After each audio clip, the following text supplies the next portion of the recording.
அடுத்தது இன்னர்வேல் கனெக்ஷன்ஸ் அடிக்கடி கேள்விப்படுவோம். சார் சொல்லுவாரு, உங்களுக்கு இன்னர்வேல்ல இருந்து கனெக்ஷன் உண்டு. இன்னர்வேல்ன்றது அது ஒரு தனி உலகம். அதுல நிறைய நல்ல கனெக்ஷன்ஸும் இருக்குது, கெட்ட கனெக்ஷன்ஸும் இருக்குது.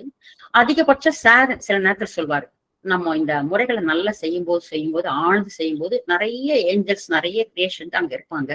அவங்க எல்லாம் நம்ம என்ன நினைக்கிறோமோ, என்ன தாட் லெவல் நினைக்கிறோமோ அதுக்கு தகுந்த மாதிரி நம்மளோட கனெக்ட் ஆகி நமக்கு நல்லது பண்றாங்க. அதே மாதிரி அதுல கெட்ட எனர்ஜியும் இருக்குது, கெட்ட சக்திகளும் இருக்குது, அதுக்கும் நமக்கு துணை செய்வாங்க. சோ அந்த மாதிரி இன்னர்வேல்ல இருந்து கனெக்ட் ஆகிற விஷயங்களும் இருக்குது அப்படிங்கிற விஷயத்தையும் அவர் சொல்லுவார். அந்த இன்னர்வேல் கனெக்ஷன் எப்படிலாம் கனெக்ட் ஆகுதுன்னு பாத்தீங்கன்னா, இப்ப பொதுவா நம்ம இந்த ஒரு கயிறு, ஒரு முதல்ல வீட்டுல நல்லது நடக்கிறதுக்காக ஒரு தகடு வாங்கிட்டு வைப்பாங்க. அந்த தகடுல ஏதோ இந்த ஒரு குச்சியில எழுதி வச்சிருப்பாங்க. அப்புறம் நவகிரக எந்திரங்கள் மாதிரி, தகடுகள் மாதிரி பூஜை இதெல்லாம் வச்சு பண்ணிருப்பாங்க. நீ அங்க இருக்கு, நான் இல்லைன்னு சொல்ல வரல, நல்லது நடக்கும், நம்ம கொண்டு வந்திருக்கோம். ஆனா அதன் மூலயமாக அதை ப்ரே பண்ண அதை வச்சு பூஜை பூமாலை அதெல்லாம் வச்சு பண்ண அதுல நெகட்டிவ் எனர்ஜியும் கனெக்ட் ஆகும், பாசிட்டிவ் எனர்ஜியும் கனெக்ட் ஆகும். எது ஆகும் நமக்கு தெரியாது. ஒரு கட்டத்துல அது அதிகமா நெகட்டிவா மாறிடுச்சுன்னா அந்த நல்லதுக்காக வாங்கி வச்ச அந்த தகடே நமக்கு நெகட்டிவாக மாறி போகுது. இந்த கனெக்ஷன்ஸ் எல்லாம் எங்கிருந்து வரும் பாத்தீங்கன்னா இன்னர்வேல்ல இருந்து வரக்கூடிய கனெக்ஷன்ஸ் எல்லாமே. இந்த மாதிரி தகடுகள் வச்சு பூஜை பண்றது, அப்புறம் உத்ராட்சங்களை வச்சு பூஜை பண்றது, எல்லாத்துக்கும் ஒரு முறைகள் இருக்குது ஆச்சுங்களா. அதுக்குன்னு சில அமைப்புகள் இருக்குது. ஆனா யார் எப்படி பண்றாங்கன்றலாம் நமக்கு தெரியாது. எதை நம்ம எப்படி கூப்பிட்டு பண்றோமோ அதுக்கு தகுந்த மாதிரி கனெக்ஷன்ஸ் நமக்கு வரும்.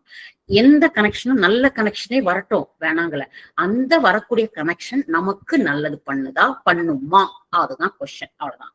அதை நீங்க திங்க் பண்ணிக்கோங்க. இது மாதிரி வரக்கூடியது ஏன் சில நேரத்துல சார் சொல்றாரு, உத்ராட்சங்களோ இந்த கயிறுகளோ இன்னொரு ஒரு சின்ன ஒரு எக்ஸாம்பிள் சொல்றேன், நீங்க ட்ரை பண்ணி பாருங்க. ஒரு நல்ல ஒரு கயிறு எடுத்துக்கோங்க, ஒரு சிகப்பு கயிறு எடுங்க, ஸ்பீட்ல வைங்க, செக் பண்ணி பாருங்க, எனர்ஜி ஃபுல்லா இருக்கும், ஸ்ட்ராங்கா. சும்மா ஒரு ஃபேன்சி ஸ்டோர்ல வாங்கிட்டு வைங்க, ஸ்ட்ராங்கா.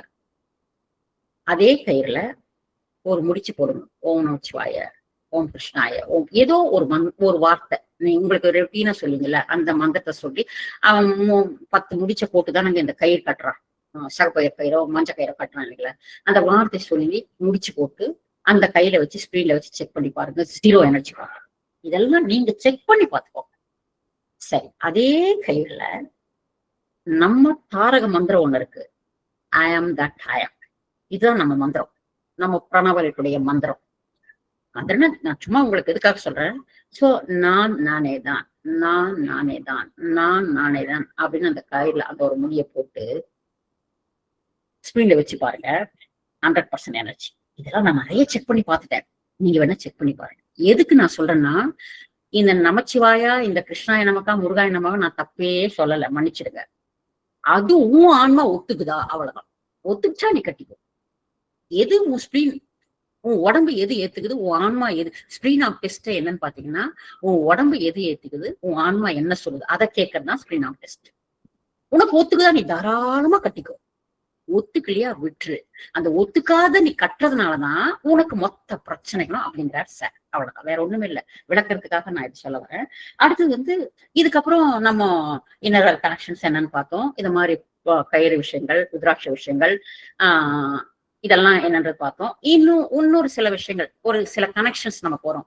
பாஸ்ட் லைஃப் இஷ்யூஸ் அப்படிம்போம். அதாவது எப்படின்னா, பாஸ்ட் லைஃப் இஷ்யூ அப்படிங்கிறது ஒரு மூளை வளர்ச்சி ஒரு குன்றிய குழந்தைகள், அப்புறம் ஆட்டிசம் குழந்தைகள், ஸ்பெஷல் சைல்டு சொல்ற மாதிரி, அப்புறம் கண் இல்லாதவங்க, கால் இல்லாதவங்க, உடம்பு அங்கஹீனமா இருக்கிறவங்க, புத்திஸ்வாதம் இல்ல, இதெல்லாம் இந்த மாதிரி எல்லாம் இருக்கிறதுல நம்ம குடும்பத்துல, அப்புறம் கணவனை இழந்து எப்பவுமே தனிமையில வாழ்றவங்க, இந்த மாதிரி நிறைய விஷயங்கள் எல்லாம் இருக்கு இல்லையா. இதெல்லாம் போன ஜென்மத்துல என்ன பண்ணிருக்கிறோமோ அந்த ஜென்மத்துடைய கனெக்ஷன்ல பாஸ்ட் லைஃப் இஷ்யூன்னு சொல்லுவார் சார். சிலதெல்லாம் இந்த ஜென்மத்துல இருக்கிறதெல்லாம் நம்ம அனுபவிச்சு தீர்த்துட்டு இருக்கிறோம், அது வேற விஷயம்.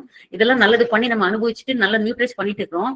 என்ன நல்லது பண்ணாலும் அதுக்கு மீறி ஒரு கஷ்டத்தை நம்ம அனுபவிச்சுட்டு இருக்கோம் இல்லையா. அதுக்கு என்ன காரணம் பாத்தீங்கன்னா, அது பாஸ்ட் லைஃப் இஷ்யூ மேடம். அதுக்காக நம்ம மன்னிப்பு கேட்டு அதை சார் இது பண்றாரு. ஏன்னா கனெக்ஷன்ஸ் எப்படி எல்லாம் வருதுன்றதுக்காக இந்த விளக்கத்தை கொடுக்கலாம். பாஸ்ட் லைஃப்ல இருந்து வரக்கூடிய இஷ்யூஸ் அப்படிங்கிறாரு.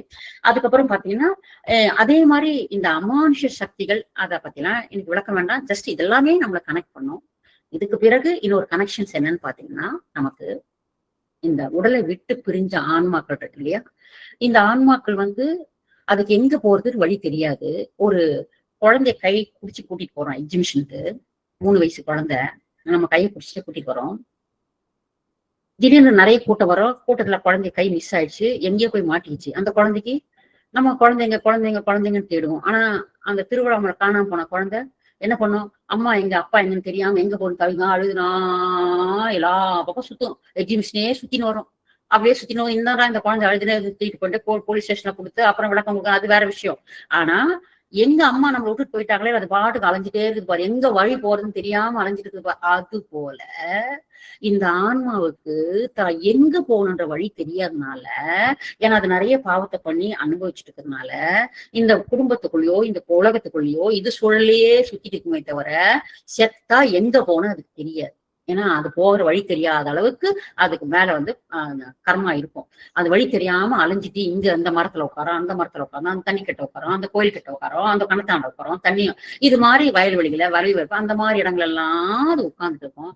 அந்த மாதிரி இருக்கக்கூடிய சோல்கள் எல்லாம் இப்பவும் இந்த இடத்துல நிறைஞ்சு இருக்கும். எல்லா இடத்துலயும் நிறைஞ்சுதான் இருக்கும் அந்த உடலை விட்டு புரிஞ்ச ஆன்மக்கள். விட்ட உடனே நேரம் அங்க போறது விஷயம் வேற. அப்படி போகாத கேசுங்கள்லாம் இங்கேயே சுத்திட்டு இருக்கும். அதுக்கே அந்த ஆன்மாக்களை என்ன பண்ணுனா, அந்த உணர்வுகள் அதுக்குன்னு ஒரு பசி உணர்வு, இல்ல ஒரு உணர்ச்சி உணர்வு, எந்த ஒரு ஃபீல் இருக்குதோ, ஒரு தூங்கணும், ஒரு அமைப்பு, ஏதோ ஒரு உணர்வுகள் இருக்கும்.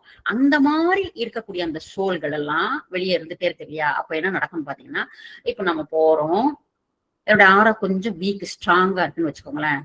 அப்பா நல்ல செம பசிப்பா, போய் இந்த ஆன்மாக்குள்ள போகுது, நம்ம சாப்பிட்டுட்டு வந்துடலாம்னு சொல்லிட்டு நம்மளோட கனெக்ட் ஆயிடும். நீ உங்களுக்கு பசியா இருக்காது, போலா பசியா இருக்கும். அட எப்பா போய் முதல்ல சாப்பிட்டு தான்ப்பா அடுத்த வேலை. வீட்டுக்கு போனோம்னு அம்மா எப்பவுமே நீ துணு தயிர்சா சாப்பிட்டா போதுன்னு வச்சிருப்பாங்க. எனக்கு பயங்கர பசி மாடிக்குது, பத்தாதுமா. ஏய் நீ இதுக்கு மேல என்னைக்குமே சாப்பிட மாட்டியா? இல்ல எனக்கு பயங்கர பசி. அத்தை கொண்டா இதை கொண்டா, ஆனா மாவாச்சு இட்லி சுடு, தோசை சுடு, அது சுடு. என்னாச்சு உனக்கு? என்னன்னு தெரியல, எனக்கு பயங்கர பசி. அவ்வளவுதான். அந்த பசி நல்லா ஃபுல்லா தின்ன உடனே அந்த சோல் வெளியே.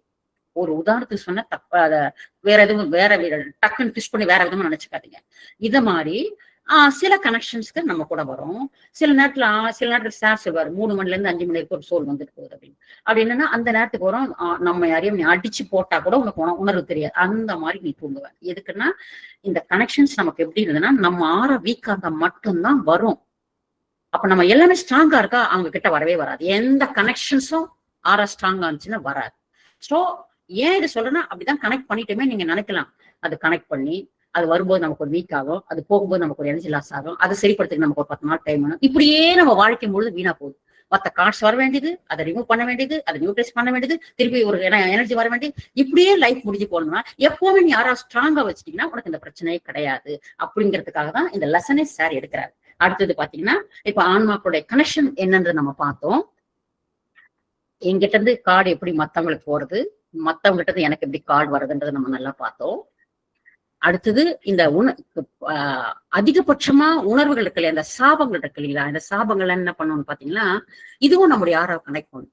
ஒரு எண்ணம், என்னைக்கு இருந்தாலும் இந்த குடும்பம் விழக்கூடாது, என் குடும்பத்தை ஏமாத்தி சொத்து வாங்கின குடும்பம் அது, அந்த எத்தனை ஜென்மம் எடுத்தாலும் அவங்க நல்லா இருக்க மாட்டாங்க அப்படின்னு நான் சொல்லிட்டு இருக்கிறேன். நான் சொல்லி சொல்லி சொல்லி சொல்லி என் பையன் கேட்கறான். அதே அவனுக்கு ஒண்ணும் தெரியாது, எங்க அம்மா சொன்னாங்க, அவனும் அதையும் நினைப்பான். இந்த குடும்பத்தை ஏமாத்தி சொத்து சேர்த்தாண்டவங்க அவங்க நல்லா இருக்கக்கூடாது அப்படி நினைக்க நினைக்க நினைக்க மனசுலதான் நினைப்பாங்க. ஒரு எண்ணத்தை ஒரு எனர்ஜி நினைக்கும் போது, அந்த எனர்ஜி ஸ்ட்ராங்கா நினைக்கும் போது இது காடா மாறுது. அந்த காடை பல மடங்கு ஸ்ட்ராங்கா நினைக்கும் போது நினைச்சு நினைச்சு ஸ்ட்ராங் பண்ணிட்டே இருக்கிறதுனால அந்த அந்த தாட் லெவலே உனக்கு சாபமாக கேர்ஸாக மாறுது. சாபம் தனியா விடுறது கிடையாது.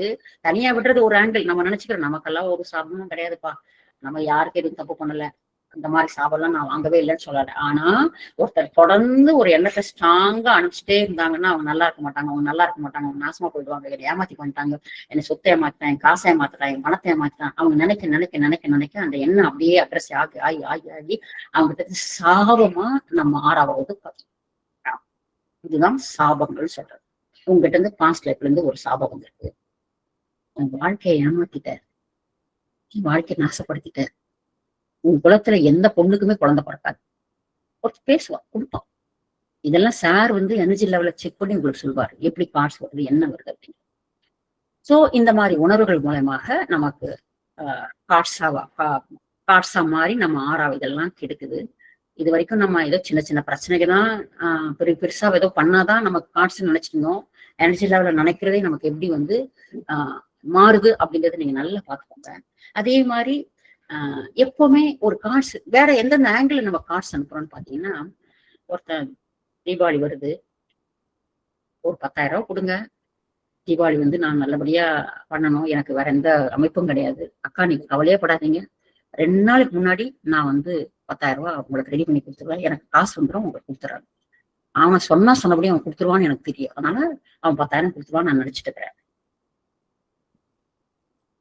2 நாளுக்கு முன்னாடி போய் கேட்கறேன், சாரிக்கா என்ன மன்னிச்சிருக்கா, என்ன ட்ரை பண்ணாலும் எனக்கே இந்த வருஷத்துக்கு எதுக்கும் வழியில போட காசே கிடைக்கல அப்படிங்க. நான் பயங்கரமா ஒரு எதிர்பார்ப்பு வச்சிருந்தேன், அவன் கொடுத்துருவான்ட்டு. அதுல ஒரு டிசப்பாயின்மெண்ட் ஆயிடுச்சு, எனக்கு வருத்தம் வந்துடுச்சு. இப்படி நம்பி அவன் என்னை ஏமாத்திட்டானே, அவனை நம்பி நான் பேசாம வந்துட்டேனே, என் குழந்தைக்கு நான் எங்க போய் துணி வாங்குவேன், இப்படி அவன் செய்வான்னு நான் நினைச்சே பார்க்கலையே அப்படின்னு நம்ம நினைக்கிறோம். இது காடப்போம். சின்ன சின்ன விஷயங்களுக்கு நான் ஏன் சொல்லிட்டு இருக்கேன்னா, ஏதோ ஒரு பெருசா பண்ணா மட்டும்தான் கார்டு நினைச்சுட்டு இருக்கீங்களா, அது கிடையாதுன்றதுக்காக நான் இந்த எக்ஸாம்பிள் கொடுக்குறேன். சின்ன விஷயம்தான். நான் கடன் வாங்கல, அவன் கடன் வாங்க, அவன்கிட்ட கடன் நான் கேட்டுக்கிறேன், கொடுக்குறேன்னு சொல்லிக்கிறான், அவ்வளவுதான். கொடுக்க முடியல, என் வாய் சும்மா இருக்குமா? கொடுக்குறேன்னு சொன்னேன் இல்ல, உன்னை நம்பிதான் நான் பிளான் பண்ணி வச்சிருந்தேன், இப்படி திடீர்னு ஏமாத்தி போயிட்டேன், அப்ப நான் என்ன செய்ய முடியும்? உன்னை நம்பர் தப்பா போச்சு, நீ இப்படி ஏமாத்தும் எனக்கு தெரியாம போச்சு, இனிமேல் உங்ககிட்ட நான் ரொம்ப வச்சுக்க மாட்டேன், நான் அளவா வச்சுப்பேன். அப்பயே சொன்னாங்க எல்லாரும் உன்னை பத்தி, நான் அப்ப நான் புரிஞ்சுக்கல, இப்பதான் தெரிஞ்ச உன்னை பத்தி எனக்கு. ஓகே, இத்தனை கதையை நம்ம நினைச்சிடும், இது மொத்தம் காலம். குடும்பத்துல இருக்கக்கூடிய ஒரு பழி உணர்வுகள் வச்சுட்டு ஒரு பொம்பளை என்ன பண்றான்னு நான் சொன்னேன். ஒரே ஒரு எக்ஸாம்பிள் மட்டும். தங்கச்சி கல்யாணம் பண்ணி கொடுத்துட்டான் அண்ணன், தங்கச்சிக்கு கல்யாணம் பண்ணி கொடுத்துட்டான் அண்ணன். தங்கச்சியோட புருஷன் எப்ப பாரு வீட்டோட இருப்பான். இந்த டென்ஷன்ல அண்ணன்கார என்ன செய்யறான்னா, உனக்குன்னு கல்யாணம் பண்ணி கொடுத்தாச்சு இல்ல, 30 நாள் இங்கேயே சாப்பிட்டுட்டு இருந்தீங்கன்னா உங்க காசு தான் என்ன பண்றீங்க, உங்க சம்பளம் தான் என்ன பண்றீங்க, நீங்க வீட்டுக்கு போக மாட்டீங்களா, தனியா இருக்க மாட்டீங்களா, எப்போ இங்கேயே வந்து உட்காந்துட்டு இருக்கீங்க, இதனால எத்தனை கஷ்டம், எத்தனை பேருக்கு பேசுறான், சொல்றான். ஒரு வருத்தம் அக்காக்கு இருக்குது, தங்கச்சிக்கு இருக்குது, அண்ணன் இப்படி எல்லாம் பேசுறானே செய்யறானேன்னு இருக்கு. உனக்கு கல்யாணமான தெரியண்டா, அப்ப பாரு உனக்கு அப்பதான் தெரியும் நான் என்ன கஷ்டப்படுறேன், என்ன செய்யறேன்னுட்டு அப்படின்னு மனசுல நினைப்பான். அப்பவே ஒரு வஞ்சம் வைக்கிறா, இவன் கல்யாணம் ஆகட்டும், நம்ம எப்படி கஷ்டப்படுறது இவனுக்கு புரிய வைக்கணும், இந்த ஆள் நல்லா இருக்கான்னு அவன் நினைச்சிட்டு இருக்கிறான், நம்ம புரிய வைக்கணும் அவனுக்கு மனசுல வச்சுப்பான். இது எல்லா பொம்பளைகளும் செய்யற வேலை மேடம். அண்ணனுக்கான கல்யாணம் ஆயிடும், அண்ணி வந்திருப்பா, முதல்ல ஆசையா போய் பேசுவா தங்கச்சிக்காரி. என்னன்னு பேசுவா, அண்ணி பரவாயில்ல, நீ எத்தனையோ பொண்ணை பார்த்தாரு எங்க அண்ணன், உங்களதான் அவருக்கு பிடிச்சிருந்தது, ஆனா காலேஜ் படிக்கும்போது ஒரு பொண்ணை லவ் பண்ணாரு அண்ணி, ஆனா அதை கூட வேணான்ட்டார் அண்ணி, அவரு உங்களதான் பண்ணி கல்யாணம் பண்ணிக்கிறேன்ட்டார். அவ்வளவு இந்த ஒரே ஒரு வார்த்தை ஒரு பிட்ட போட்டு வந்துட்டான், என்னது லவ் பண்ணாரா, இது மட்டும் அவர் சொல்லவே இல்லையே. அவ்வளவுதான், அங்கேருந்து ஸ்டார்ட் ஆயிடும் அவங்க குடும்பத்துல இருக்க பிரச்சனை. எதுக்கு நான் இதை சொல்றேன்னா, சொல்றதுக்கு உனக்கு வார்த்தை இல்லை, சொல்றதுக்கு வேர்ட்ஸ் இல்லை உனக்கு. அந்த ஒரு வார்த்தை சொன்னா யாராவது சும்மா இருப்பாங்களா? அது எதனால அந்த வார்த்தை வந்துச்சுன்னா, அவளை டெம்ப் பண்ணணுன்றதுக்காக அவ சொல்றான். எனக்கு என்னை பத்தி பேசி, என் கணவரை பத்தி புருஷனை பத்தி பேசிட்டு இருந்தியல்ல, உன் பொண்டாட்டிக்கு உனக்கு நான் பிரச்சனை ஏற்படுத்தி கொடுக்குறேன் பாரு அப்படிங்கிறதுக்காக, அவளை தூண்டி விடுறதுக்காக எல்லாம் பேசிட்டு எல்லாரும் வேணான்ட்டாங்க, யாரையும் வேணான்ட்டாங்க, நீ உன்னை மட்டும் உங்களதான் பிடிச்சிருக்கும் பண்ணாரு, இந்த லவ் பண்ண கூட விட்டுறாரு நீ அப்படின்ற ஒரு வார்த்தை கேஷுவலா பேசுற மாதிரி பண்ணிட்டா. எல்லாத்தையும் விட்டுருவா அன்னிக்காரி, இது ஒரு பாயிண்ட மட்டும் பிடிப்பா. பிரச்சனை வருமா வராதா? பிரச்சனை வரட்டும், 1000 சமாதானப்பட்டினாலும் தங்கச்சிக்காரி சொன்னாலே யாராவது ஒரு லவ் பண்ணி பாரு, யாராவது விரும்பிருப்பாங்க, கல்யாணங்கள் ஏதாவது பண்ணிருப்பாங்களோ, இல்ல அது வேணாம் தான் நம்ம பண்ணாங்களோ, எத்தனை கதை உங்ககிட்ட ஓடும். மனது திரும்பி இணையுமா? இணக்கமான வாழ்க்கை கிடக்குமா? சொல்லுங்க. இதெல்லாம் பழிவாங்குற உணர்ச்சியில ஒருத்தருக்கு அனுப்புற கார்டு. இந்த கார்டுக்கெல்லாம் எக்ஸாம்பிள், அதாவது விமோச்சனமே கிடையாது. ஆமா சரி, இப்போ ஓரளவுக்கு இந்த உணர்வு பூர்வமாகவும் மற்ற விஷயங்கள் மூலமாக எப்படிலாம் கார்ட்ஸ் வர்றது அப்படிங்கிறது பார்த்தோம். அதே மாதிரி செய்வினால வரக்கூடிய கார்ட்ஸ் நினைக்கிறேன். செய்வினை மீன்ஸ்னா எனக்கு தகுந்த மாதிரில நீங்க எல்லாம் இருக்கணும்னு நினைச்சு பண்ற செய்வினைகள்.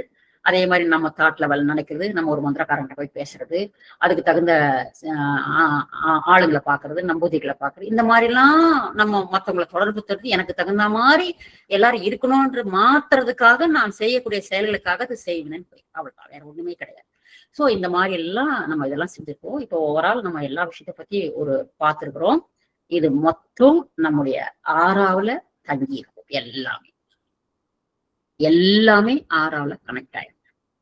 நம்ம கிட்ட இருந்து போடக்கூடிய கார்டு, அவங்க கிட்ட இருந்து நமக்கு வரக்கூடிய கார்டு, நமக்கு ஸ்டாண்டர்டா நம்ம மனசுல நம்மளோட டிப்ரெஷன் நான் எப்பவுமே என் வாழ்க்கை இப்படித்தான் இருக்கும். இது கார்டு கிடையாது. என்கிட்ட கார்டும் கிடையாது, மத்தவங்களுக்கு அனுப்புறோம் கார்டும் கிடையாது. எனக்கு நானே உள் மனசுல நான் எப்பவுமே இப்படித்தான் இருப்பேன், எனக்கு எப்பவுமே கஷ்டமா தான் இருக்கும், என் வாழ்க்கையே எனக்கு முடிஞ்சு போச்சு, என் வாழ்க்கை எனக்கு நிம்மதி இல்லை. இதெல்லாம் எனர்ஜி, நெகட்டிவ் எனர்ஜி, நெகட்டிவ் ஒரு பக்கம் நமக்குள்ள இருக்கும். இதுக்கப்புறம் நமக்கு நாமே ஏற்படுத்திக் கொள்ளக்கூடிய பிளாக்ஸ் பண்றோம்னா அது எப்படி அந்த எண்ணம் வருதுன்னா, உதாரணத்துக்கு இப்போ கணவன் மனைவி 2 பேரும் இருப்பாங்க வீட்டுல, அம்மா அப்பா இருக்கிறாங்கன்னு வச்சுக்கோங்களேன். எப்ப பாரு அப்பா குடிச்சிட்டு வந்து அம்மா அடிக்கிறாரு, தலை அடிப்பாரு, ஈச்சு போட சவுத்துல அடிப்பாரு, அதை பண்ணுவாரு, தட்டை தூக்கி அடிப்பாரு, அதை பண்ணுவாரு, இது பண்ணுவாரு. எல்லாம் அப்பா பண்றதெல்லாம் பொண்ணு பாக்குறா. பொண்ணுக்கு 8 வயசு 9 வயசு தான். பாக்குறா, ஐயோ அப்பா இப்படி போட்டு, அது யாரு கரெக்ட் யாரு தப்பெல்லாம் தெரியாது. அப்பா அம்மா அடிக்கிறாரு, நாளைக்கு கல்யாணம் பண்ணிட்டா நம்மளும் இப்படிதான் நடிப்பாங்க. என்னப்பா கல்யாணமே பண்ணிக்கூடாது. எப்போ 8 வயசுல அது பதிஞ்சு, நான் பெருசானா கல்யாணம் பண்ண மாட்டேன், எனக்கு கல்யாணமே வேண்டாம் அப்படின்னு 8வது வயசுல மனசுல வச்சுட்டான். 20 வயசுல வேலைக்கு போயிட்டு கல்யாணத்துக்கு போறா. அது கல்யாணம் பாக்குறாங்க, அம்மா எனக்கு கல்யாணமே வேண்டாம். என்னன்னு தெரியல, சொல்ல மாட்டாங்கறா. அவளுக்கு பிடிச்ச மாதிரி எந்த பையனை காட்டினாலும் பிடிக்குமா, இல்ல யாராவது லவ் பண்றாளா கேட்டாலும் இல்லைன்னு சொல்றா. ஆனா எனக்கு கல்யாணம் வேணாம், அவளுக்கு சொல்ல தெரியாது. செல்ஃப் பிளாக், எனக்கு வேண்டாம் அப்படின்னு 8 வயசுல இது எது நல்லது கெட்டது, யார் ஆம்பளை பொம்பளை, என்ன கல்யாணம் என்னது எதுவும் தெரியும், எனக்கு கல்யாணம் வேண்டாம் அந்த பதிய வச்சதுனால கல்யாணன்ற வார்த்தைத்தால் எனக்கு கல்யாணம் வேண்டாம். இது அந்த பொண்ணு அவளே கல்யாணம் வேணான்னு ஒரு பிளாக் பண்ண, அந்த எனர்ஜியை கல்யாணம் பண்ற எனர்ஜி பிளாக் பண்ணிட்டா. அதனால யார் என்ன சொன்னாலும் என்ன பண்ணாலும் அவ கல்யாணத்துக்கு சம்மதம் கொடுக்க மாட்டான். அதான் கல்யாணம், அதாவது செல்ஃப் பிளாக்ன்றதுக்காக எக்ஸாம்பிள். இன்னொரு எக்ஸாம்பிள் கொடுக்குறேன். அதே பொண்ணு வீட்டுல இருக்கிறா, அக்காவுக்கு கல்யாணம் பண்ணி கொடுத்துட்டாங்க. குழந்தை பிறக்கும் போது ஏதோ ஒரு தவறுதலா ஒரு சிஸ்டேஷன் பண்ணும்போது அந்த அக்கா காரி இறந்துட்டா. குழந்தை பெற்றோம்னா அக்கா இறந்துட்டா. ஐயோ அக்கா எவ்வளவு கூட நம்ம நல்லா பிள்ளைந்தாக்கா, நல்லா விளையாட்டு இருந்தோம், எங்க அக்கா தான் எனக்கு எல்லாமே, எங்க அம்மா கூட என்னை பார்க்க மாட்டாங்க, இந்த குழந்தை பெற்றதுனால தானே வச்சுட்டு போயிட்டா. பெருசாய் கல்யாணம் ஆச்சுன்னா குழந்தை மட்டும் நான் பெற்றுக்கவே மாட்டேன்ப்பா, எங்க அக்கா நான் செத்துட்டேன்னா எனக்கு குழந்தையே வேண்டாம், கல்யாணம் ஆனாலும் குழந்தை பெற்றுக்க மாட்டேன். எப்போ அந்த இன்சிடென்ட பார்த்து அந்த வருத்தம் பதியுது பாத்தீங்களா, அப்போ ஒரு பிளாக் பண்றான், எனக்கு குழந்தை வேண்டாம், நான் குழந்தை பெற்றுக்க மாட்டேன். அப்படி நீ பிளாக் பண்ணிட்டீன்னா, கல்யாணம் ஆயிட்டு 4 வருஷம் கழிச்சு உன்னை ஃபுல்லா செக் பண்ணி பார்ப்பாங்க, உங்க வீட்டுக்காரங்க செக் பண்ணி பார்ப்பாங்க. எந்த செக் பண்ணாலும் எல்லாமே கரெக்டா இருக்கும், உனக்கு குழந்தை பிறக்காது. ஏன்னா அந்த பிளாக் ரிலீஸ் பண்ணினா மட்டும்தான் உனக்கு குழந்தைய பெற்றுக்க முடியாது, ஒரு பிளாக் பண்றோம். அதே மாதிரி திங்கக்கிழமை ஆபீஸ் போறோம், எப்படி நமக்கு ஒன்னொன்னு செல்ஃப் பிளாக் பண்றோன்றதுக்காக எக்ஸாம்பிள். ஆபீஸ் போறோம், ஐயோ அக்கௌண்டன்ட் லீவு, கிளர்க் லீவு, இவ்வளவு வேலையா, அப்பா காலையில ஏற்கனவே வீட்டுல டென்ஷன், என்னால இந்த வேலை செய்ய முடியாது, இவ்வளவு வேலை செய்ய முடியாது, காலையில நான் போனோம்னு எனக்கு இவ்வளவு வேலை என்னால இன்னைக்கு செய்ய முடியாது, மழை போல குமிஞ்சிருக்குது வேலை. ஆனா போகும்போது அந்த இவன் லீவு அவன் லீவு அது வேலை செய்யணும்னா, ஐயோ என்னால இன்னைக்கு வேலை செய்ய முடியாது. செய்யற எனக்கு திங்கக்கிழமை ஃப்ரெஷ் மைண்ட்ல போவோம், ஃப்ரெஷ் மூட்ல போவோம், நல்லா எல்லா ஒர்க்கும் கிளீனா எடுத்து செய்யக்கூடிய ஒரு மூட்ல திங்கக்கிழமை போவோம். அந்த ஒர்க் லீவுன்னு சொன்ன உடனே ஐயோ நீ அவன் வேலையெல்லாம் சேர்த்து நம்ம பார்க்கணும், என்னால இவ்வளவு வேலை பண்ண முடியாது அப்படின்னு அது வேலை செய்யற எனர்ஜிய செய்ய முடியாதுன்னு பிளாக் பண்ணிட்டோமா, அதுக்கப்புறம் இந்த ஒரு பேப்பர் எடுத்து வச்சுன்னா கூட, அட வைப்பா அங்க போய் அப்புறம் பார்க்கலாம், ஏன்னா எனக்கு மூடே வரல, ஆனா நாளைக்கு வந்து பார்க்க சொல்ல உடனே இன்னைக்கு பேசுற மூடு இல்லை, ஆனா அந்த ஃபைலை தூக்கி வை நாளைக்கு பார்த்துக்கலாம். அந்த அந்த செய்ய முடியாதுன்னு பிளாக் பண்ண உடனே உன்னால எந்த வேலையுமே செய்ய முடியாம உனக்கு பிளாக் ஆயிடும். இதெல்லாம் நடைமுறையில எல்லாரும் பண்ணிட்டு இருக்கிற ஒரு வேலை, செஞ்சுட்டு இருக்கிற வேலை. எப்படி நம்ம எனர்ஜி பிளாக் பண்றோம், நமக்கு நாமே பண்ணக்கூடிய ஒரு பிளாக்ஸ், இதெல்லாம் செல்ஃப் பிளாக்னு சொல்றோம் இல்லையா. சார் வந்து இந்த செல்ஃப் பிளாக்கு வந்து நிறைய இடத்துல உதாரணங்கள் வராது, அது அப்படியே மேலோட்டமா போயிடும், நிறைய பேருக்கு தெரியவும் தெரியாது. கார்ட்ஸ் எல்லாம் அடுத்தது, செல்ஃப் பிளாக் ரிலீஸ் பண்ணாம உனக்கு கார்ட்ஸ் ரிமூவ் ஆகாது. கார்ட்ஸ் நீ நியூட்ரலைஸ் பண்ணாலும், மன்னிப்பு படிச்சாலும், செல்ஃப் பிளாக் ரிலீஸ் பண்ணாம உனக்கு நல்லது நடக்காது. தண்ணி வர இடத்த போட்டு இவ்வளவு பெரிய டம்மி போட்டு அடைச்சிட்ட, தண்ணி வர பைப்ல டம்மி போட்டு அடைச்சாச்சு. அந்த டம்மி போட்டு அடைக்கிறது தான் பிளாக்ன்றது, செல்ஃப் பிளாக்ன்றது. மொத்தமா அடைச்சிட்டேன். எங்குது தண்ணி என்ன ட்ரை பண்ணாலும், எந்த சைட்ல என்ன பண்ணாலும் அந்த செல்ஃப் பிளாக் ரிலீஸ் பண்ணாம தண்ணி இருந்து கொண்டு வர முடியாது. அதே மாதிரிதான் செல்ஃப் பிளாக் தான் மொத்தத்துக்கு காரணம். அதை ரிலீஸ் பண்ணீங்கனாலே ஓரளவுக்கு எல்லா காரணம். நீ ஒரு மார்க்கு 2 ஒரு சிலர் தொடர்ந்து மன்னிப்பறிக்கை படிச்சுட்டு ஏன் கிளியர் ஆகலன்னு பாத்தீங்கன்னா, அவங்க அந்த அந்த ஆங்கில நான் திருமணத்துக்கு படிக்கிறேன் மேடம், கல்யாணத்துக்கு படிக்கிறேன், தொழிலுக்கு படிக்கிறேன், எல்லாத்துக்கும் படிப்பாங்க. ஆனா அது ஒரு பிளாக் பண்ணி வச்சிருப்பாங்க. அந்த பிளாக் அது என்னன்னு கண்டுபிடிச்சு, அதனாலதான் அதை சென்ஸ் பண்ணி கண்டுபிடிச்சிட்டு இருக்கிறதுக்கெல்லாம் டைம் இல்லாதனால்தான் நாலு மனதில் இருக்கக்கூடிய தேவையில்லாத எண்ணங்களை எரித்து பொசுக்கி சாம்பலாக்கணும்னு பிளேஸ் எவன் பேர்ன் அப்படின்னு சொல்லிட்டு அதை நம்ம ஹீல் பண்ணிட்டு போயிட்டு இருக்கோம். இப்போ இந்த ஆங்கிள் நீங்க திங்க் பண்ண ஆரம்பிச்சீங்கன்னா உங்களுக்குள்ளவே ஆன்சர் கிடைச்சிடும். அந்த பாயிண்ட் ரிலீஸ் பண்ணிட்டீங்கன்னா உங்களுக்கு பிளேஸவே பேர்னவே தேவை கிடையாதுங்கிற. அடைச்சுப்போம் பிளாக் இது தண்ணி அடைச்சிருக்கோம், ரிலீஸ் பண்ணா வேலை முடிஞ்சது இல்லையா? சொல்லுங்க பாக்கலாம். ஒரு உதாரணம் போன கிளாஸ்ல தான் ஒருத்தர் சொன்னார் எக்ஸாம்பிள். நல்லா இப்போ இந்த போன் உங்ககிட்ட இருந்து எனக்கு கால் வரணும். உங்க கால் வராம நான் அதை பிளாக் பண்ணிட்டேன். நீங்க எனக்கு கால் பண்ண முடியுமா? என்ன ட்ரை பண்ண கால் பண்ண முடியுமா? ஒரு அர்ஜென்ட் எமர்ஜென்சி பண்ண முடியுமா? நோ. ஏன்னா உங்க நம்பர் நான் பிளாக் பண்ணி வச்சிருக்கேன். அதே மாதிரிதான் கல்யாணம் நடக்கக்கூடாது, எனக்கு கல்யாணம் வேண்டாம், நான் பிளாக் பண்ணிட்டேன். என்ன ட்ரை பண்ணாலும் எனக்கு கல்யாணம் பண்ண முடியாது.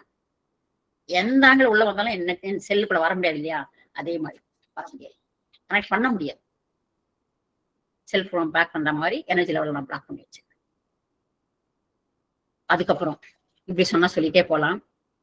நிறைய விஷயங்கள எனக்கு இதெல்லாம் நடக்காது, எனக்கு வேலை கிடைக்காது, எனக்கு உடம்பு நல்லாகாது, எனக்கு கிட்னி ஃபெயிலியர் ஆயிடுச்சு, நீ எந்த டாக்டர்கிட்ட போக சரியாக, இது மாதிரி நடக்காது, முடியாது, போகாது, வராது, அந்த மாதிரி வேர்ட்ஸ், நெகட்டிவ் வார்ட்ஸ். பரவாயில்லைன்னு ஒரு வார்த்தை சொன்னா டென்ஷன் ஆயிடுவார் சார், உங்களுக்கு நல்லாவே தெரியும். அது ஒரு நெகட்டிவ் வார்த்தை அப்படிங்கிறாரு.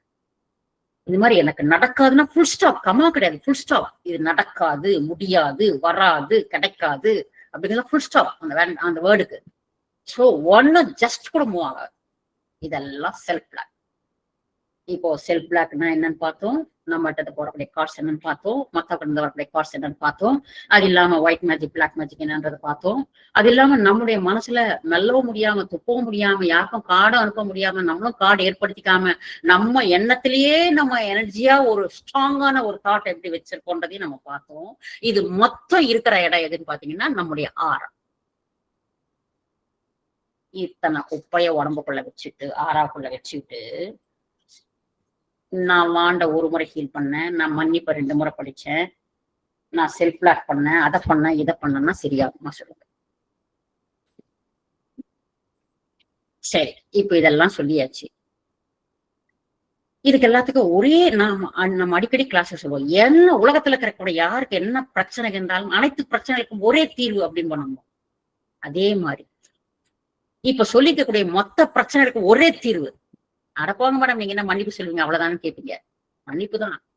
ஆனா அதை புரியுற மாதிரி ஒரு பாயிண்ட், இதை நான் சொல்லல, சார் சொல்லிக்க நம்ம அக்செப்ட் பண்றோம். எப்படி நமக்கு இந்த எனர்ஜி ஃப்ளோ எப்படி இருக்குதுன்னு பாத்தீங்கன்னா, எதையுமே வாயை திறந்தாலே இது தப்பு, அவன் சரியில்லை, இவன் சரியில்லை, இதையும் அப்படி வச்சிருந்த, கழுத்தையும் அப்படி வச்சிருந்த, ஃபேனையும் அப்படி வச்சிருந்த, லைட்டையும் அப்படி போட்டான், அதை போட்டான், இதை போட்டான், எல்லாத்தையுமே நெகட்டிவ் பாக்குற கண்ணோட்டம் நமக்கு எப்படி வருது? ஆனா அவன் தப்பு பண்ணா, அதனால நான் அது பேசுற தப்பு இல்லையே, அதனாலதான் நான் சொல்றேன்னு சொல்லிக்கலாம். அதை எப்படி நியூட்ரலைஸ் பண்றான்னு பாருங்க சார். அதுக்கு ஒரு பாயிண்ட் சொல்றாரு. இது சிவா சார் சொன்ன பாயிண்ட்ஸ் தான். நானே ரொம்ப நாள் கழிச்சுதான் அந்த பாயிண்ட் நான் பிடிச்சேன். என்னன்னா, ஒருத்தருக்கு நமக்கு நல்லது செய்யறாங்க, ஒரு சாப்பாடு நேரத்து சாப்பாடு வாங்கி கொடுக்குறாங்க, துணி நேரத்துக்கு துணி வாங்கி கொடுக்குறாங்க, எனக்கு காசு இல்லாதப்ப காசு கொடுக்குறாங்க, எல்லாம் பண்றாங்க. ஐயோ, நல்ல சரியான நேரத்துல எனக்கு உதவி செஞ்சுட்டு ரொம்ப தேங்க்ஸ். அவங்க எனக்கு உதவி செய்திருக்கிறாங்க மனதார. அது உதவி செய்து வந்து பாசிட்டிவான ஒரு அமைப்பு. எனக்கு அவங்க உதவி செய்திருக்கிறாங்க, அவங்க நான் தேங்க்ஸ் சொல்றேன், ரொம்ப தேங்க்ஸ். அப்போ அவங்க செய்த உதவிகளுக்கு நான் உடனே நன்றி செலுத்துறேன். நன்றி செலுத்துற உடனே அந்த செய்த உதவிகளுக்கு நான் நன்றி சொல்லும் போது அந்த இடம் அப்படியே நியூட்ரலைஸ் ஆயிடுது. அதை நம்ம மறந்துடுறோம். அவ்வளவுதான். ஒருத்தர் நமக்கு நல்லது ஒருத்தர் நல்லது செய்யறதை ஏன் நம்ம நினைச்சே பாக்குறது இல்லைன்னா, அவங்களுக்கு தேங்க்ஸ் சொல்லி அப்பயே அதை நியூட்ரலைஸ் பண்ணிடுறோம் நம்ம.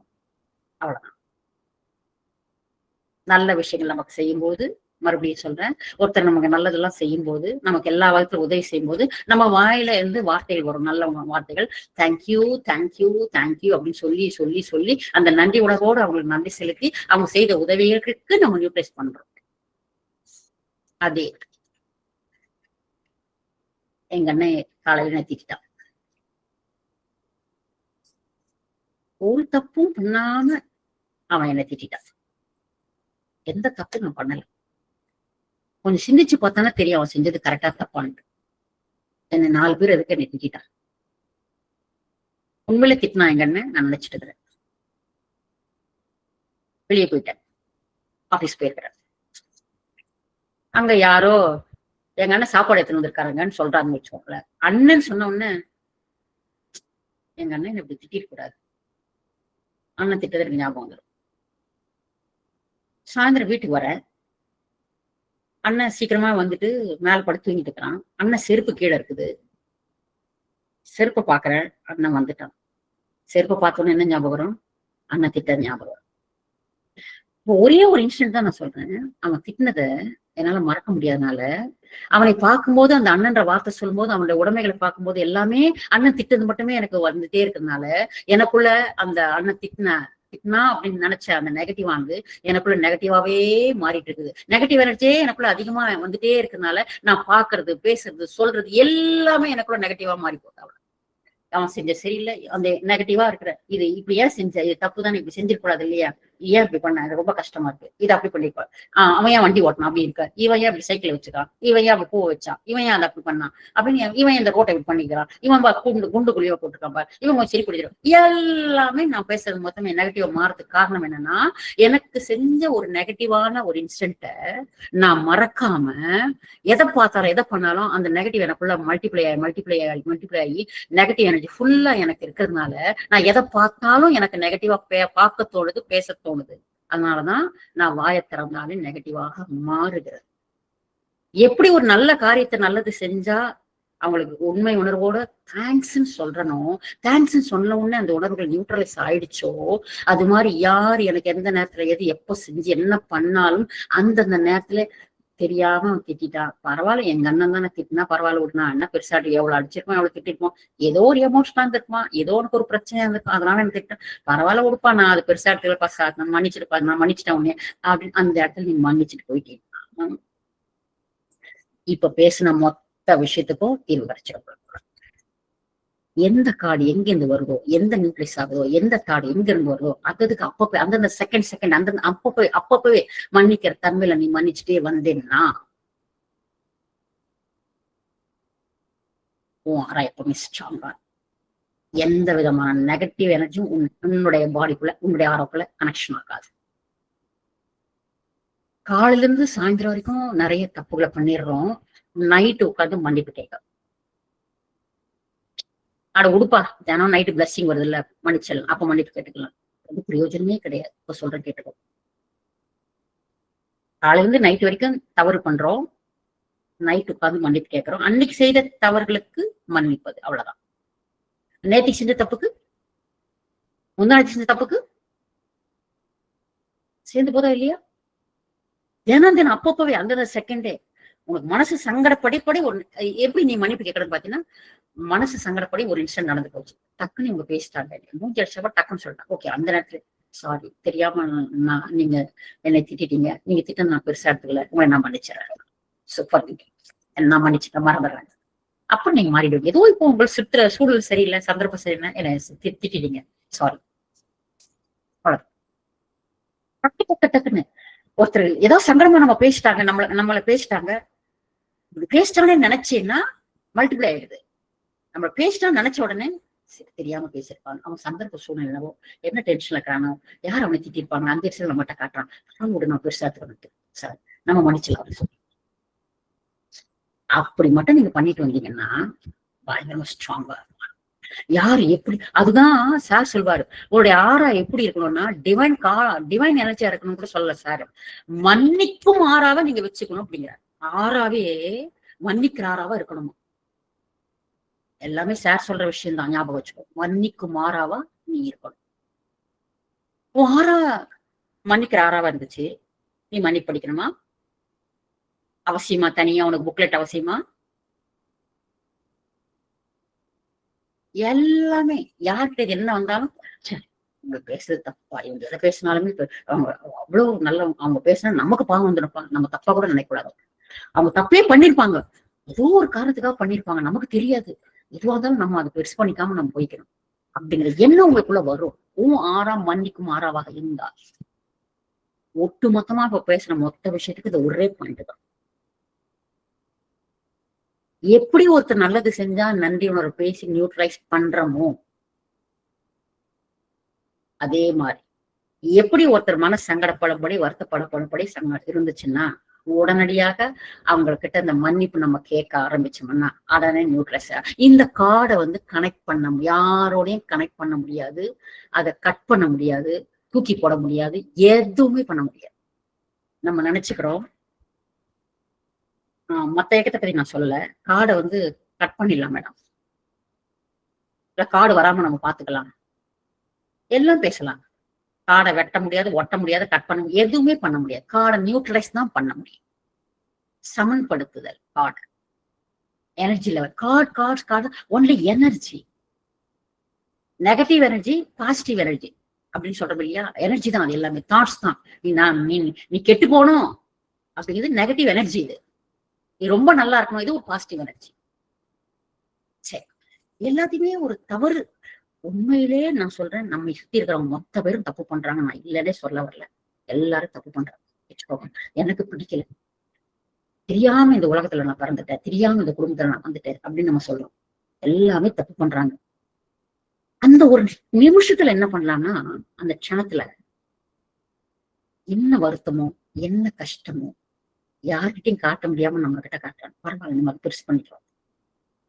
அவங்களுக்கு கொட்டுறதுக்கு நான் ஒரு ஆளா இருந்திருக்கேன் இல்லையா, அவுட்லெட்டுக்கு நான் ஒரு ஆளா இருக்கேன் இல்லையா, பரவாயில்ல எது நான் தப்பா எடுத்துக்கலீங்க, நீங்க பேசு. அந்த மனப்பக்குவம் நமக்கு வரணும். என்ன ஆயிட போகுது நமக்கு? திட்டினோம்னா நமக்கு என்ன ஆயிட போகுது? ஆனா அப்படி நியூட்ரலைஸ் பண்ணிட்டு அதை நம்ம அக்செப்ட் பண்ணிட்டு நம்ம கேட்க ஆரம்பிச்சோம்னா நமக்கு அவங்க கிட்ட இருந்து வரக்கூடிய நெகட்டிவ் எனர்ஜி வராது. அவங்க நம்ம திட்டினா கூட நம்ம திட்டானேன்ற ஒரு எனர்ஜி வருது பாத்தீங்களா, இதுதான் நம்மளுக்கு கெடுதல் பண்ணுது. அவங்க கிட்ட திட்டாலும் நான் என்ன நினைக்கிறேன், ஏதோ முடியாம திட்டிருக்கிறான், என்ன பிரச்சனையோ, யாராவது அவனை காயப்படுத்திருப்பாங்க, அந்த டென்ஷன் நம்ம கிட்ட காட்டணும். பரவாயில்ல உடுப்பா, நான் ஒன்னும் பெருசா நினைச்சுக்கிறா உடுப்பா.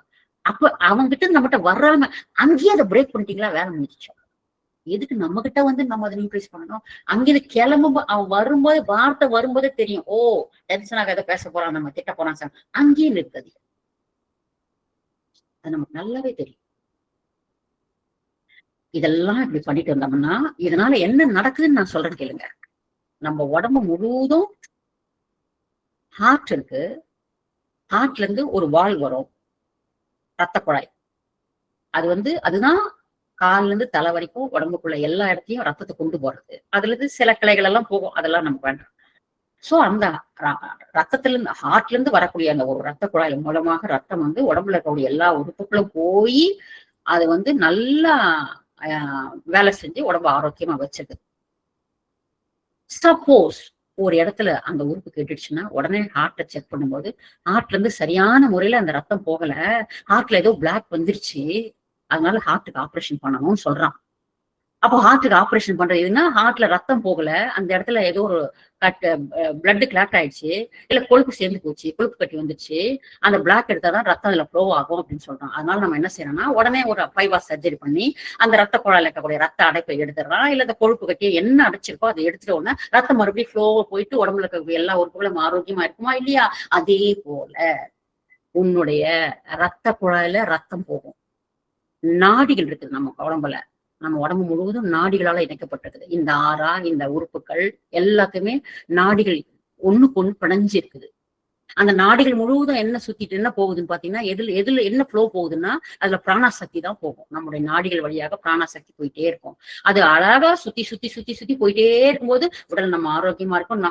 உடல் ஆரோக்கியமா இருக்கிறது இல்ல, நம்ம தெளிஞ்சு பேசுவோம், ஞானமா பேசுவோம், அறிவாளியா பேசுவோம், புத்திசாலியா பேசுவோம், யாருக்கும் தப்பு பண்ண மாட்டோம், யாரும் தப்பு பண்ணாலும் நம்ம நல்லதான் நினைக்க தோணும். இந்த ஆறா ஃபுல் ஃப்ளோல இருந்துச்சுன்னா, நாடியில ஃபுல் ஃப்ளோல இருந்துச்சுன்னா எல்லாத்தையும் தப்பே பண்ணாலும் நம்ம கொலபனே ஒருத்தர் குத்துறா அவ்வளவுதான்டா, என்ன ஆசை அவ்வளவுதான்டா, எனக்கு நான் என்னை குத்துறா அவனுக்கு காசு சரியா பண்ண குத்துறா பாத்துக்கலாம், அந்த அளவுக்கு நம்முடைய மனநிலை வரும். நம்முடைய ஆறால ஃப்ளோ நல்லா இருந்துச்சுன்னா இந்த ஆறா எப்படி பிளாக் ஆகுதுன்னு பாத்தீங்கன்னா, எனர்ஜி லெவல் எப்படி யாரால போக அந்த நாடியில போகலன்னு பாத்தீங்கன்னா, பிராணசக்தி நாடில எப்படி போகலன்னு பாத்தீங்கன்னா, யார்கிட்ட இருந்தெல்லாம் நெகட்டிவ் வருது, நானே நெகட்டிவா நினைச்சுக்கினேன். என்னுடைய தாட்ல இப்ப 5 சொன்னோம் இல்லையா, நம்ம செல் பிளாக், மத்தவங்கிட்ட இருந்து கார்ட்ஸ், நமக்கு இருந்து வரக்கூடிய ஆசு, இந்த எனர்ஜி எல்லாம் ஒண்ணு சேர்ந்து, எனர்ஜி தான் ஞாபகம் வச்சுக்கோங்க. இந்த எனர்ஜி எல்லாம் ஒண்ணு சேர்ந்து இந்த 6வது இருக்கக்கூடிய சாரி இந்த பிராணா சக்தி நாடிகள் முழுதும் பிராணா போயிட்டு இருக்கு பாத்தீங்களா, இந்த நாடிகள் வழியாக பிராணா போயிட்டே இருக்குது.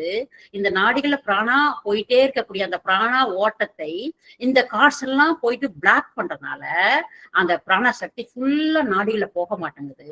அந்த நாடிகளை போகாதனால உன் உடல்ல பிரச்சனை, மனசுல பிரச்சனை, நீ நினைச்சு சாதிக்க முடியல, உன் வளர்ச்சிக்கு தடை, பொருள் எல்லாத்துக்கும் காரணம் இந்த பிராணா சக்தி தடைப்படுறதுதான். ஹார்ட்ல ஆபரேஷன் பண்ணி இந்த கட்டி எடுத்துலாம் ரிமூவ் பண்ணலாம், பிளாக் பண்ணோம்னா ஹார்ட் நல்லா வேலை செய்யும். ஆனா இந்த நாடிகள்ல இருக்கக்கூடிய பிராண சக்தியை எந்த ஆபரேஷனாலையும் குணப்படுத்த முடியாது. எந்த டாக்டரும் இதை கண்டுபிடிச்சது கிடையாது, எந்த மருத்துவமும் இது கிடையாது. எந்த கார்ட்ஸ் அனுப்பிச்சு அந்த பிராணாவுடைய ஃப்ளோவை நீ கட் பண்ணியோ, மீண்டும் அதே மாதிரி ஒரு நல்ல தாட்ல அத ஃபர்கினஸ் வேவ்ஸ், அத ஃபர்கினஸ் எனர்ஜி, அந்த எனர்ஜி அனுப்பிச்சுதான் அதை நியூட்ரலைஸ் பண்ணணுமே தவிர, அப்படி நியூட்ரலைஸ் பண்ணாதான் பிராணசக்தி படைபடி ஃப்ளோல போயிட்டே இருக்கும். அந்த ஃப்ளோல போனாதான் உடல் இயக்கத்துக்கு உறுதுணையா எல்லாமே இருக்கும். உடல் இயக்கத்துக்கு மட்டுமில்ல, எல்லாத்துக்குமே பிராணசக்தி. நீ உடல் ஆரோக்கியமா இருந்து, மனசு ஆரோக்கியமா இருந்து, எல்லாம் நல்லா இருந்து பிராணசக்தின்னா ஒண்ணே பண்ண முடியாது. நீ டெட் பாடி, அவ்வளவுதான், ஜீரோ. சோ வாழ்க்கைக்கு ஆதாரணமா இருக்கிறது நமக்கு எதுன்னு பாத்தீங்கன்னா அந்த பிராணசக்தி தான். அந்த பிராணசக்திய எந்த கனெக்ஷனும் இல்லாம நம்ம பாசிட்டிவ் எனர்ஜில ஃப்ளோவா வச்சிருந்தோம்னா, எதை நம்ம நினைச்சு நம்ம கண்ணுல எதை பார்த்தாலுமே பார்க்கும் போதே அதை ஒரு பாசிட்டிவ் கண்ணோட்டத்தோட நம்ம பார்த்துட்டு வந்தோம்னா நமக்குள்ள எதுவுமே நெகட்டிவா கனெக்ட் ஆகாது. ஆரா ஸ்ட்ராங்கா எப்படி இருக்கணும், இது வரைக்கும் நம்ம எப்படி பேசுவோம்னா டிவைன் ஸ்ட்ராங்கா இருக்கணும்னு பேசுவோம். ஆனா சார் என்ன சொல்றாங்கன்னா, மன்னிக்கு மாறாவை ஸ்ட்ராங்கா வச்சிருங்க. நீங்க 6வது இருந்துச்சுன்னா, அந்த மன்னிக்கு மாறா இருந்துச்சுனால ஆட்டோமேட்டிக்கா கனெக்ட், எனக்கும் எந்த காரணம் உனக்கு கிடையாது, ஆட்டோமேட்டிக்கா இறைவன் கனெக்ட் ஆயிடுவான். அதுல நீ இறைவனை கனெக்ட் பண்ணவே வேண்டாம், அவனே கனெக்ட் ஆயிடுவான்றாரு. சோ மன்னிக்கு மாறாவன் நம்ம கொண்டு வரணும் அப்படிங்கிறாரு.